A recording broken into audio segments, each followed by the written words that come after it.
Hey, salut Nick. Salut, regarde, je suis là, je suis assis, je suis prêt. Prêt, bon, oui, parce que c'est un petit J'arrive peu, pas en glissant sur une peau de banane. Tous les jours, habituellement, tu nous fais un spectacle de ton arrivée. Toboggan, oui. Oui, la prochaine fois, effectivement. On se fait parler hier en passant. Il y a quelqu'un qui me dit, est-ce que c'est vrai qu'il arrive comme ça, en éclat, dernière minute? J'ai dit, je garde le mystère. En balai, il fait un peu Ma de tout. réputation est faite. Ah, bien sûr, en tutu, oui, c'est la prochaine. Prochaine étape. En cette époque de genre fluide. Voilà. Mais, grosse affaire aujourd'hui. Enfin, le Parti libéral du Québec a décidé de proposer finalement sa vision en lien avec le français parce qu'il y a du mal quand même là, à aller chercher le vote francophone. Puis là, il a détaillé un peu plus son plan. Indeed. Mm-hmm. Mais là, avant, il faut que je parle d'une question nationale absolument essentielle. Parce que je veux juste dire une chose, Rémi, ton calcul de diviser par 2 plus 7, là, c'est totalement injuste parce que ça veut dire qu'à 22 ans, tu peux sortir avec une fille de 18 ans, mais à 100 ans, tu peux sortir avec une fille de 57 ans. C'est une beaucoup plus grande différence. Oui, donc, plus t'avances, oui, tout à fait. Plus t'avances en âge, plus l'écart d'âge est toléré. Oui, c'est ça. C'est exactement ça. En tout cas, là, excusez, je sais, c'est pas mon sujet, mais vous avez la ouvert une boîte de Pandore. Hein? Oui, là, tout le monde est à leur calculette. Là.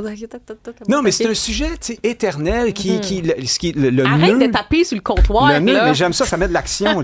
Le nœud de l'affaire, c'est...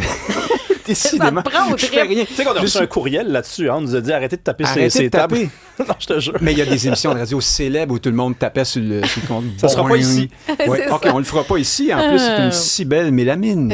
Mais non, mais tu sais, c'est un sujet qui le nœud de l'affaire, c'est l'horloge biologique. C'est le fait que les hommes et les femmes ne seront pas portés nécessairement vers les personnes plus jeunes de la même façon, au même moment. Puis on aura beau se battre, puis faire des émissions de radio où des fois, il se dit toutes sortes de niaiseries sur ces sujets-là. Donc, tu veux dire, en fait, que c'est plus compliqué, la différence d'âge versus, par exemple, femmes avec des hommes plus jeunes que l'inverse? Je pense qu'il y a naturellement davantage d'hommes qui sont portés vers une femme un peu plus jeune ou éventuellement plus. Puis là, après ça, tu rentres en vieillissant forcément, que l'inverse. Et après, il ne faut pas juger les uns et les autres, mais commencer à se battre contre ça en disant que ça doit être un biais qui est induit par la culture et parce que le patriarcat... Mais je pense peut-être que tu es dans des référents peut-être plus anciens, moi je pense, parce qu'il y a quand même une révolution là-dessus, notamment parce que, premièrement, c'est présupposé que forcément tu veux avoir une famille. Il y a des hommes qui sont plus vieux, ils voudront pas... Ils vont vouloir fréquenter une personne plus jeune, mais il y en a beaucoup mais les instincts sont aveugles. Ce que je veux dire, ils savent pas si tu veux une famille ou pas. Oui, mais ça peut être un frein aussi. C'est-à-dire que tu es plus vieux, tu rencontres une femme plus jeune, elle, ça se peut qu'elle veuille des enfants. Toi, tu as déjà 2 ou 3 enfants. Exactement. Dans la pratique, ça marche pas. Et dans la durée, tu peux être avec quelqu'un de ton âge, puis ça va durer 1 an, 6 mois, 2 ans. Donc, la durée... Non, mais tu as raison. Il y a un combat, il y a une tentative d'évolution là-dessus, mais je pense qu'elle est en grande partie illusoire parce que les instincts restent. Après, il faut juste faire les choses de façon raisonnable.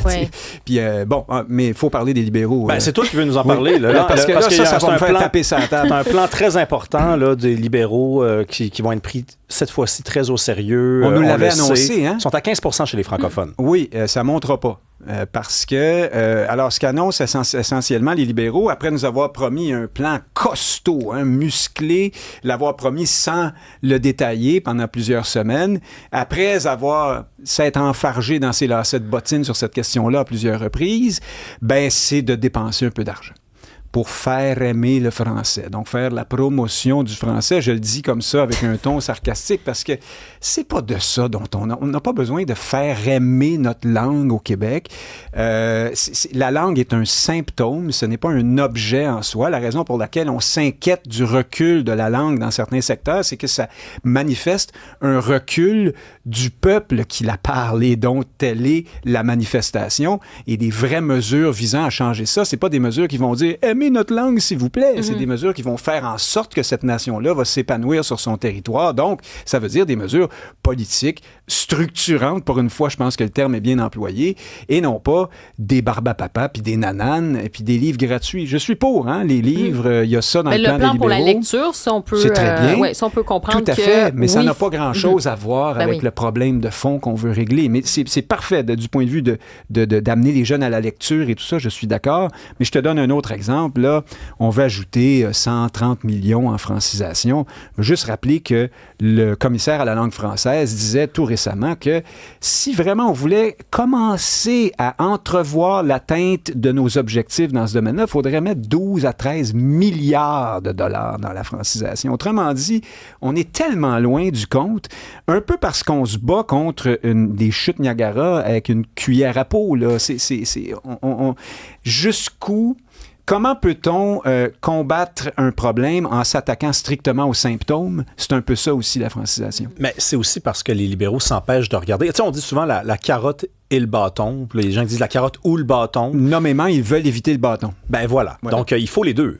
Là, précise quand même un peu ta pensée, parce que tu semblais dire que la carotte, ça sert à rien au début. Là, mais la carotte, moi, j'en rencontre des jeunes qui s'anglicisent puis qui me disent qu'ils aimeraient ça, qu'on leur donne le goût d'apprendre le français, qu'on leur parle positivement de cette langue-là. Ça existe quand même, cette nécessité de faire aimer la langue. Moi, je serais pas d'accord avec toi quand tu dis que ça sert... Il faut pas aller là. Il faut aller là et de l'autre bord. Oui, mais c'est-à-dire que je parlais du commissaire à la langue française. Il établit bien que nos efforts en francisation, ça donne pas grand-chose. C'est loin de ce qu'il faudrait faire. Et je suis d'accord avec toi, Rémi, c'est peut-être seulement sur le moyen ou la façon d'aborder la chose qu'on ne se rejoint pas. Bien sûr qu'il faut faire en sorte que les jeunes aient envie de parler français, mais c'est par une politique nationale qu'on y arrive. C'est une question de rapport de force. Tu as envie de parler une langue parce qu'elle est prestigieuse, parce que tu sais qu'elle va te donner des perspectives d'avenir, parce que tu as envie de te joindre au groupe qui parle cette langue-là. Aux États-Unis, les gens se mettent pas... Exactement. Ils se mettent pas à parler anglais parce qu'ils ont lu un livre et ils se sont dit, tiens, mais quelle belle langue! C'est parce que c'est la langue du pouvoir. Tout à fait. Puis j'allais dire même, tu sais, exemple, tu t'en vas en Italie, en Espagne, à un moment donné, c'est pas juste on va te faire aimer l'italien, tu sais, à un moment donné, c'est la langue c'est jamais du pays. ça, en fait. Donc, j'ai l'impression qu'ici, là, on fait toutes sortes de courbettes, là, tu sais, puis ben là, oui, il faut...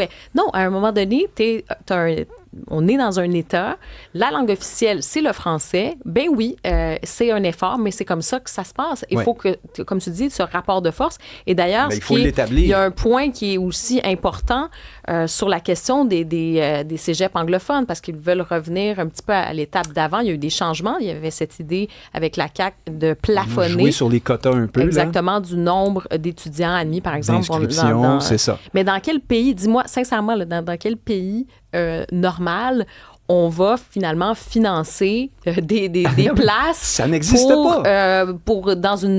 Dans la langue qui n'est pas la langue officielle du territoire. Non, mais tu vois, au Québec, ça demeure encore aujourd'hui plutôt mal accueilli, l'idée que, par exemple, la loi 101 pourrait s'appliquer au cégep, alors que on ne ferait que rejoindre la normalité de 99,5% des territoires, des États et des pays de la planète. Tu t'instruis aux frais des contribuables dans la langue nationale. Ça va de soi. Ici, c'est pas comme ça. Et les libéraux participent pleinement de ça, d'ailleurs, en disant c'est une question de droit et de choix.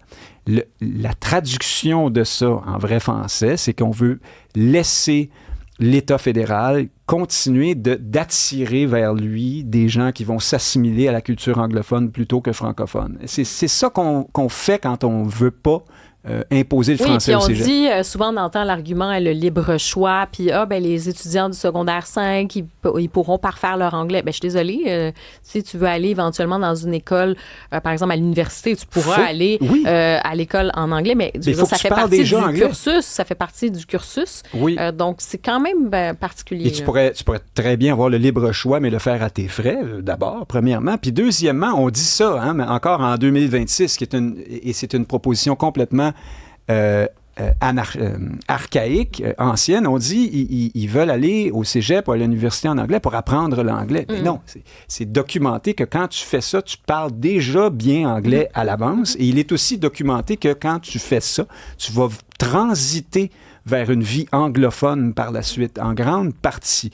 Alors, c'est un risque.